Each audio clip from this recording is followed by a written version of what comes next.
স্বীকৃতি পেতে চাইছেন পশ্চিমবঙ্গ, সেটা তৃণমূল বুঝতে পেরে বুথ জ্যাম করার চেষ্টা। ফেজেই যখন সেটা 90% পার করে গেছে, তাদের রাতের ঘুম উড়ে গেছে, ঘুম উড়ে যাওয়ার প্রমাণ তারা পেয়েছে এবং বুঝতে পেরেছেন যে মানুষ বাঁচতে চাইছেন। সব থেকে কি বলবো, একটা ইমোশনাল জায়গা বলতে পারা যায়, কারণ নিজের পাড়ায় নিজের মাটিতে নিজের ঘাঁটিতে একদম বলা যেতে পারে, এবং সেক্ষেত্রে যে স্কুলটাকে ছোটবেলা থেকে দেখেছি, যেখানে যার পাশেই আমার বাড়ি, এবার সেখানে নিজের প্রার্থী এবং সেই সিম্বলে ভোট দেওয়া, তার একটা অন্য ইমোশন রয়েছে। আর এখানে যারা আসছেন ভোট প্রদান করতে, তারা কেউ ভোটার নন, তারা সবাই আমার প্রতিবেশী। এবার প্রতিবারই প্রতিবেশীদের সঙ্গেই ভোট দিই, কিন্তু মজাটা হলো যে এবার প্রতিবেশীরা যেখানে প্রার্থী হিসেবে যাকে পেলেন, আমিও তাকে প্রার্থী হিসেবে পেলাম। এইটুকুই তফাৎ। মানুষের ভালোবাসা, আশীর্বাদ, সত্যের জয় হোক, অন্ধকারের অবসান হোক। ভোট পরিস্থিতি সম্পর্কে কি বলবেন? ঠিকই আছে, বেশ কিছু জায়গাতে তৃণমূলকে মানুষ ছেড়ে চলে যাচ্ছে বলে তৃণমূল খুব রাগ করেছে। তারা মানুষকে বাড়ি থেকে বেরোতে না দেওয়ার একটা পরিকল্পনা করেছে এবং বেশ কিছু সরকারি অফিসারের উপরে তৃণমূল অনেক আগে থেকেই ষড়যন্ত্র করে তাদের খারাপ করার চেষ্টা করেছিলেন। যেমন 2200 বুথ থেকে কারণ নাম বাদ দেওয়া যাবে না যারা মারা গেছেন, সেই ফতোয়া মমতা বন্দ্যোপাধ্যায় দিয়েছিলেন এসআইআর এর বিরোধিতা করতে গিয়ে।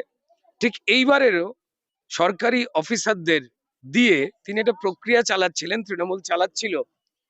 একটা অদ্ভুত ব্যাপার যে পোলিং এজেন্ট যে কোনো বুথ থেকেই বসতে পারে, কিন্তু মুশকিলটা হচ্ছে পাশের বুথ থেকে যখন পোলিং এজেন্ট ভারতীয় জনতা পার্টির বসছে, সেই সময় তৃণমূলের উত্তেজিত জনতা, যাদের মানুষ ছেড়ে চলে গেছে, তাদের পোলিং এজেন্টরা হাউমাউ খাও শুরু করেছে।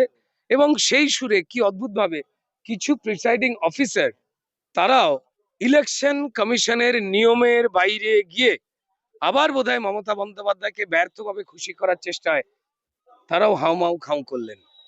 যাই হোক, ইন্দ্রাণী দেবী রয়েছেন, এই আরো তার সঙ্গে কথা বলিয়ে আমরা বেশ কিছু বুথে তৃণমূলের যে ষড়যন্ত্র পরিকল্পনা এবং সরকারি অফিসারদের উপর আবার একটা প্রেশার, এই প্রেশার কেন না তাদের পরিবার পরিজনদের তারা ক্ষতি করে দেবে, এই ধরনের একটা অদ্ভুত জান্তব আচরণ, অমানবিক আচরণ, এটা বরাবরই তারা করে। সেই ভয়েতেই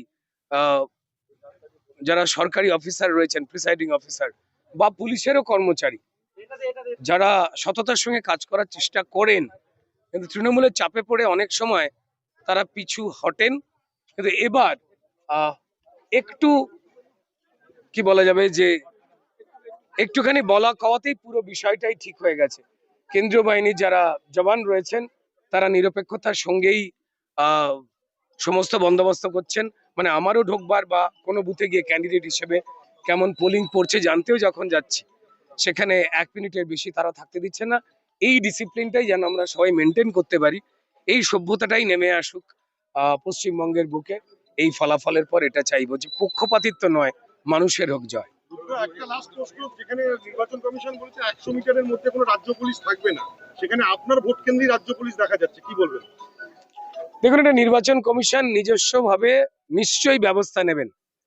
রাজ্য পুলিশ কেন রয়েছে আমি জানি না। এটা হতে পারে যে হয়তো তৃণমূলের কথা শুনে যেমন যেমন পাড়ায় পাড়ায় ওরা মানুষকে ভোট দিতে না বেরোবার একটা চেষ্টা করছিল। যদিও হাওড়াতে, আমাদের শিবপুরে একটা ঘন্টা দেড়েকের বৃষ্টিতে একটুখানি থমকে ছিল, যে উচ্ছ্বাসের সঙ্গে ভোটদান চলছিল, আবার যেটা শুরু হয়েছে। এবার মানুষ বেরিয়ে এসে ভোট দিচ্ছে, তৃণমূল সেটাকে বাধাদান করার চেষ্টা করছে।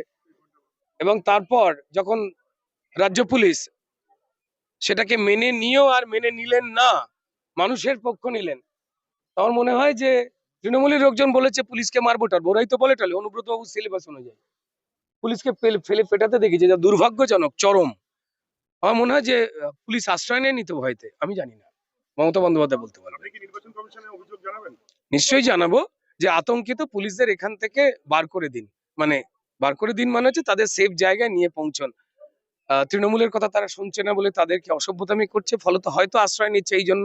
নাহলে নির্বাচন কমিশনের নিয়মটা তো অন্য, এমনটা তো হওয়ার কথা ছিল না।